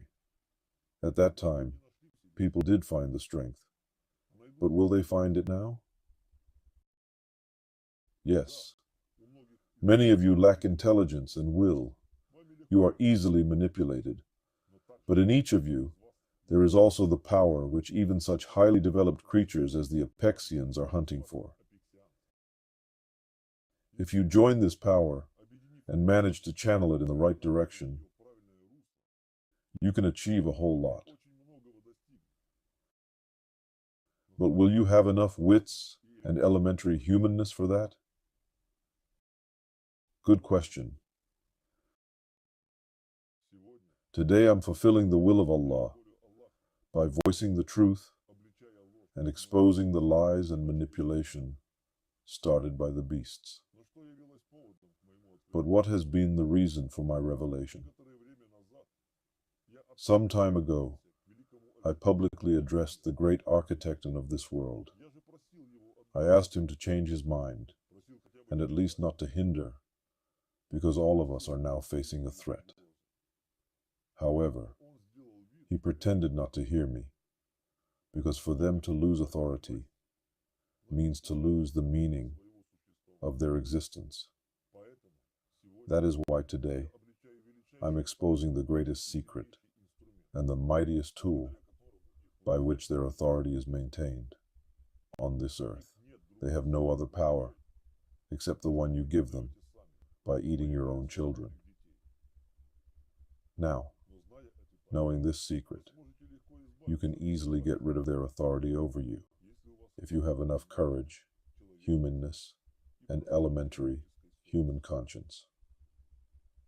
Then you will be able to become free, and then your children will stop disappearing. You will finally sober up, and your minds will be cleared of all manipulations. Maybe then you will finally regain sanity, and will be able to see all the sadness of what is happening, and all the danger of climate change. Then perhaps you will manage to make the right decision and to come together. Or, on the contrary, you will continue living your lives just as before and support falsehood in order to experience incredible divine ecstasy, at least occasionally. In such a case, it will be your choice. You will destroy this world with your own hands. This is your common problem and your own choice, and neither God nor anyone else has anything to do with it. You knew and saw everything, but you were satisfied with it all. Hence you are satisfied with what is coming. Although, if you have a conscience and an aspiration to live, you will be able to change many things. Not only will you be able to attain freedom from the keepers, but also to preserve life on this planet, which means my life too, and even the keepers' lives. The only thing that you'll never be able to fix and bring back is the lives of millions of slaughtered children. They will always remain on your conscience. Those who did this to them are made of flesh and blood. They can be identified, caught by the hand, and brought to justice. All their authority and power rested on secrecy, but now there is no secret anymore, and people are able to put an end, even to this crime, lasting for nearly 30,000 years. However, there are also those who take away your lives and the lives of your children in a way you cannot see. This world is full of those who hide in the shadows. They do not influence the fate of nations, but they affect people's fates. These are the so-called spiders. You cannot catch them by the hand, and it's not that easy to see them. But the number of children they killed would also make up many cemeteries. Well, maybe we'll talk about them some other time. I've said it all for today. Now, the choice is yours.